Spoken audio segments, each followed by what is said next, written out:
ሰላም እንዴት ናችሁ? የልጅሆን ኩኪንግ ቤተሰቦች ቤዛ ተከታታይ ድራማን ይዤላችሁ መጥቻለሁ። ላይክ፣ ሼር፣ ሰብስክራይብ በማድረግ እስከ መጨረሻው አብረውኝ ቆዩ።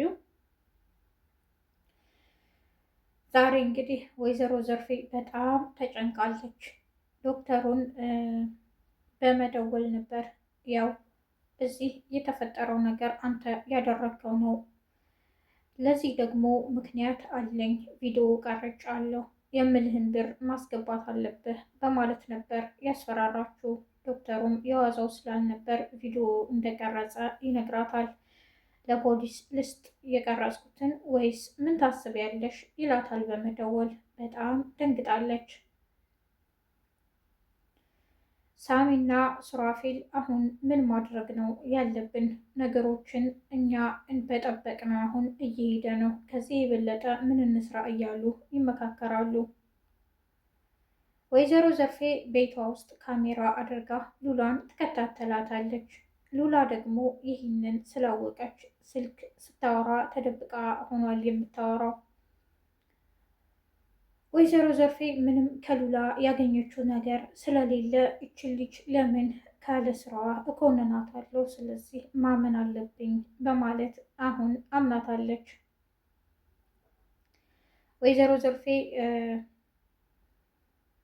ዶክተሩ ይሄንን አድርጌያለሁ ስላላት በጣም ተናዳ ብቻዋን ቁጭ ብላ ታገኛታለች። ሉላ እንዴ አክስቴ ምን ሆነሽ ነው እንደዚህ የሆንሽው እያለችም ትጠይቃታለች።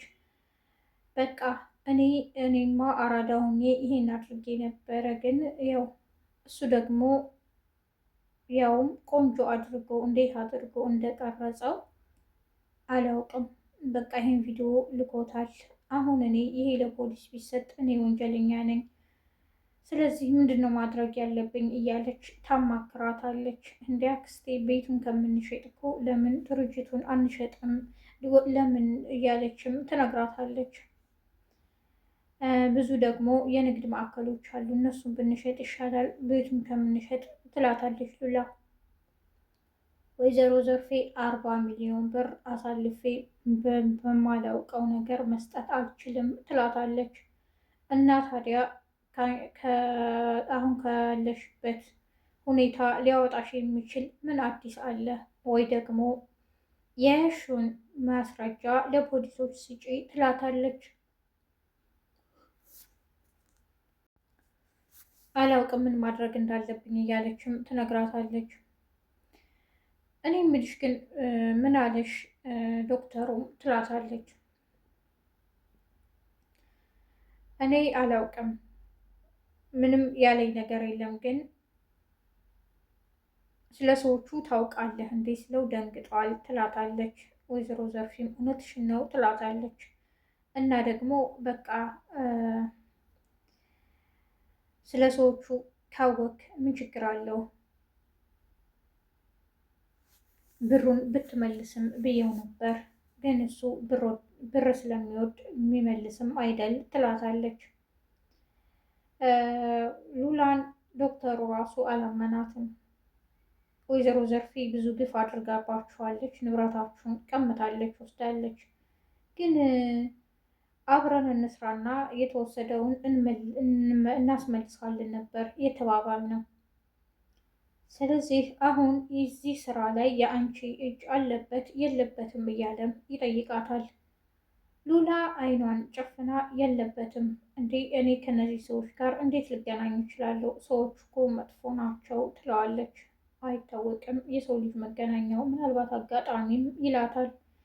እሷ አይ አላውቅም፣ ግን አሁን አለ የተባለውን ብር መመለስ አለብህ፣ በማናውቀው ነገር ምንም ችግር መግባት አንፈልግም ብለው ትሄዳለች። እሱም የዋዛው አይደለምና እኔ ምንም ላምንሽ አልችልም አላውቅም ይላል። ለወይዘሮ ዘርፌ የተፈጠረውን ሁሉንም ነገር ትነግራታለች። እና ብሩንስ መልስ ስትይው ትላታለች።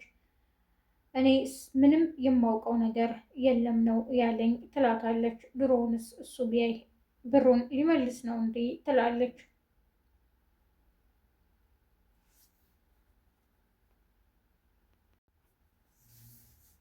ወደ ወይዘሮ ዘርፌ ስልክ ደውለው ሳሚና ሱራፌል አሁንም ማስፈራራታቸውን ቀጥለዋል። ድምፁን በመቀየር ሳሚ አሁን የወሰድናትን ልጅ እንመልስልሽ ወይስ አንመልስልሽ ይላታል በመደወል 24 ሰዓት እኮ ሰጥችሽ ነበር ብሩን እንድታስገብኝ እያለ ያናዝዛታል።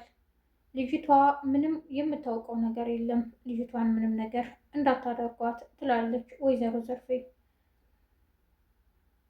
እና ደግሞ እኔ ምንም የማውቀው ነገር የለኝም፣ ቤቴ ውስጥ እንዴት ሆኖ እንደመጣም አላውቅም፣ እኔ መኪና ውስጥ እንዴት ብሎ እንደገባም ይሄ ነገር ምንም የማውቀው ነገር የለኝም፣ ግን ይህን ሁሉ ያደረገው አንድ ዶክተር አለ በማለት እሱን አሳልፋ ትሰጠዋለች። እነ ሳሚ ሁሉንም ነገር ያውቃሉ። እሺ ታዲያ እኛ ምን አገባን ስለሱ? ሁሉም ነገር የተገኘው እኮ ቤትሽ ነው፣ ማስረጃውን ያገኘ ነው። ምንም ማለት አንችልም። እኛ የምንፈልገው አንቺ ቤት የተገኘው ማስረጃው ስለሆነ የምንፈልገው ብሩን ነው እያሉም ያስፈራሯታል። ሉላ ነገሮችን እዛ ሆና ታዳምጣለች። ውይ አክስቴ ያስጨነቁሽ አይደለ? እኔ እኮ እንደዚህ ስትጨነቂ ሳይሽ ደስ አይለኝም ትላታለች። ከሄደችም በኋላ አዎ ገና ዋጋ ትከፍያታለሽ ትላለች ሉላ። አክስቴ ግን ለምንድን ነው እኔን የምትጨቃጨቅኝ? ደክሞኛል፣ አሁንም እየተጠራጠርሽኝ ባልሆነ ትላታለች። በእርግጥ በህይወቴ ማንንም ሰው አምኜ አላውቅም፣ በአሁኑ ግን አንቺን አምኜሻለሁ ትላታለች። የሳሚና የሱራፌል ጓደኛ ከስንት ጊዜ በኋላ ተመልሶ መጥቷል። ከዚህ በፊት ሱራፌል ላደረገብኝ ነገር አሁን ዋጋውን ይከፍላል፣ እሱም ወንድሙም ይላል። ሳሚ ሲያየው በጣም ደንግጧል። ግን እንኳን ደህና መጣ ይለዋል። ሱራፌል ያለበትን እንዲነግረውም ይጠይቀዋል። ሱራፌል እባክህን ብዙ ነገር ተቀይረዋል፣ አሁን ከሱራፌል ጋር ከጎኑ የምንሆንበት ነው፣ የተፈጠረውን ነገር በሙሉ ይነግረዋል። ልጁም ይሄን ማመን አልችልም ይላል። ወደ ቤዛ በመግባትም ስለተፈጠረው ነገር ሁሉ ይቅርታ ይላታል። ግን ባልሽን እርግጠኛ ነሽ? ልመነው አንቺ ያልሽኝን ሁሉ ይላታል። አዎ ትለዋለች። ሱራፌልንም መንገድ ላይ ያገኘዋል። ካልገደልኩ ካልደበደብኩም ይላል። ሳሚ ይገላግላል። ተው በቃ ነገሮች ሁሉ እንደተቀየሩ እኮ ነገርኩህ ይላል። ሳሚ እኔ ነገሮች እኔን መደብደብ ካስደሰተ ችግር የለውም የፈለግከውን ማድረግ ትችላለህ ይለዋል። ዶክተሩንም መንገድ ላይ በመሄድ መኪናውን ያስቆመዋል። ያው በህይወት አለሁ አየህ ይለዋል። እና ቀይ አበባ ጎዝጉዤ እንድቀበልህ ነበር እያለ ዶክተሩም ያሾፍበታል። የዛሬው ክፍል ይህን ይመስል ነበር። በቀጣይ ክፍል እስከምንገናኝ ነጅሆም ኩኪንግን ላይክ፣ ሸር፣ ሰብስክራይብ በማድረግ አብራችሁኝ ስለቆያችሁ አመሰግናለሁ። በያላችሁበት የዓለም ጫፍ ሰላማችሁ ይብዛ። መልካም ቀን።